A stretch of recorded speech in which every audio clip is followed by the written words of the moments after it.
Hello everyone, কেমন আছো সবাই? আজকে তোমাদের সঙ্গে একটা এঁচোড়ের রেসিপি শেয়ার করছি। তোমরা তো অনেক রকমই খেয়েছো এঁচোড়ে, কিন্তু এই রেসিপিটা একবার ট্রাই করো। এটা একটু অন্যরকম। তো চলো, তার জন্য কি নিতে হবে দেখাই। এই যে আমি এঁচোড় সেদ্ধ করে রেখেছি, একটু ম্যাশ করে রেখেছি, আর এখানে আলুও সেদ্ধ করে একটু ম্যাশ করে রেখেছি। এবার দুটো ভালো করে আমি চটকে মাখবো।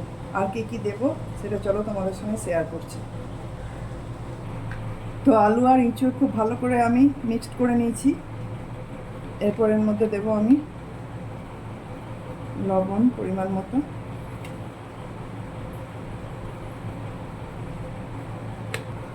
অল্প হলুদ দেব,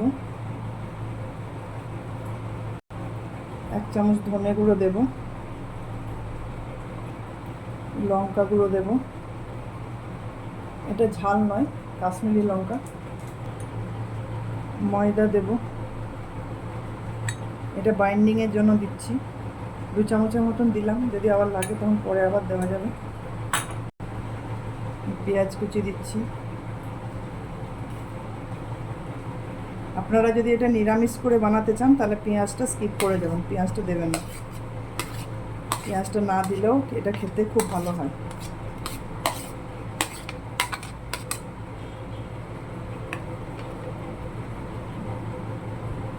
এখানে আদা কাঁচা লঙ্কা বাটা আছে, এটা 1 চামচ দিয়ে দেবো। একটু চিনি দেব।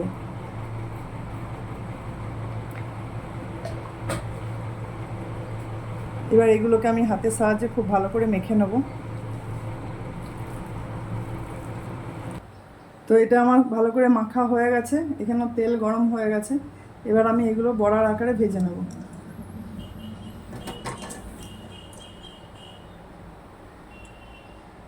মিডিয়াম ফ্লেমে।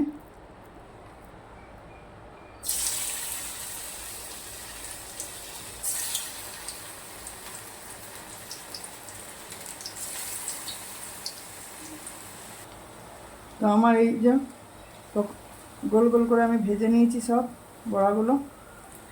এইভাবে লাল লাল করে ভাজতে হবে, দেখতে পাচ্ছেন, এইভাবেই ভাজতে হবে।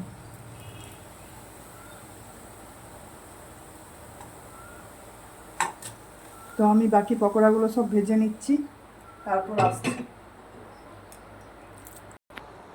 তো এই দেখো আমার বড়াগুলো সব ভাজা হয়ে গেছে। এবার কড়াইয়ে তেল গরম করতে দিয়েছি। এবার আমি ওর মধ্যে গোটা গরম মশলা, শুকনো লঙ্কা, তেজপাতা ফোড়ন দিচ্ছি।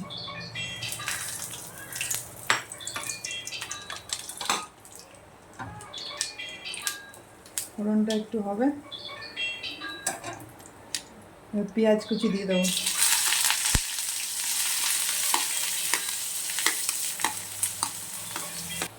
পেঁয়াজটা একটু ভাজা ভাজা হয়ে গেছে, এবার আমি টমেটোটা দেব। টমেটোটা একটু ভাজা ভাজা হয়ে গেছে,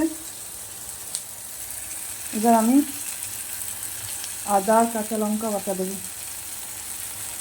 মানে আদা আর কাঁচা লঙ্কা বাটা আছে।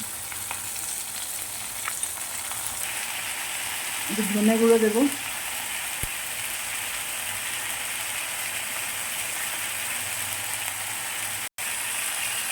একটু হলুদ দেবো, কাশ্মীরি লঙ্কা দিলাম,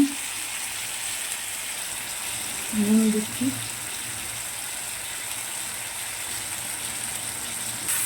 এবার মশলাটাকে ভালো করে কষিয়ে নেব। বন্ধুরা, মশলাটা ভালো করে কষা হয়ে গেছে, এবার তেল ছাড়ছে সাইড দিয়ে। এবার আমি টক দই ফেটিয়ে রেখেছি, 3 চামচ টক দই আমি ফেটিয়ে রেখেছি, এটা দিয়ে দেবো।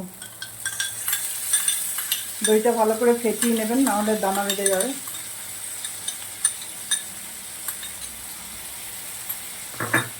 দইটা দিয়ে আমি একটু চিনি দেব। যেহেতু দই টমেটো পড়েছে তাই ব্যালেন্সের জন্য আমি একটু চিনি দিচ্ছি। এবার এটাকে আর একটু কষিয়ে নিতে হবে।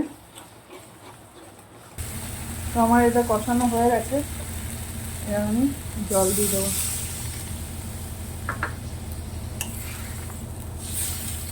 আর একটু জল দেব। আমি ওপর থেকে 2টো কাঁচা লঙ্কা চিড়ে দিয়ে দিচ্ছি। এবার এটা ফুটে উঠলে আমি এই কাবাবগুলো দেব। তো এই দেখো ঝোলটা ফুটে উঠেছে। এবার আমি এঁচোড়ের কাবাবগুলো দিয়ে দেবো। আমি এটা এঁচোড়ের কাবাব বলছি, কেননা এটার আমি নাম দিয়েছি এঁচোড়ের গুলি কাবাব। এবার তোমাদের যদি অন্য কোনো নাম মনে আসে তো আমাকে অবশ্যই জানাবে কি রাখা যায় এটার নাম।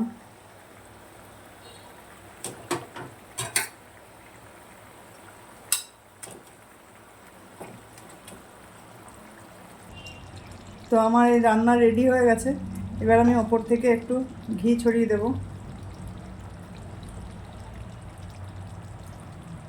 তো তোমাদেরকে আবারও বলছি, যদি এই রান্নাটা কেউ নিরামিষ করতে চাও তাহলে করতেই পারো, নিরামিষও খুব ভালো লাগে, তখন পেঁয়াজটা দেবে না।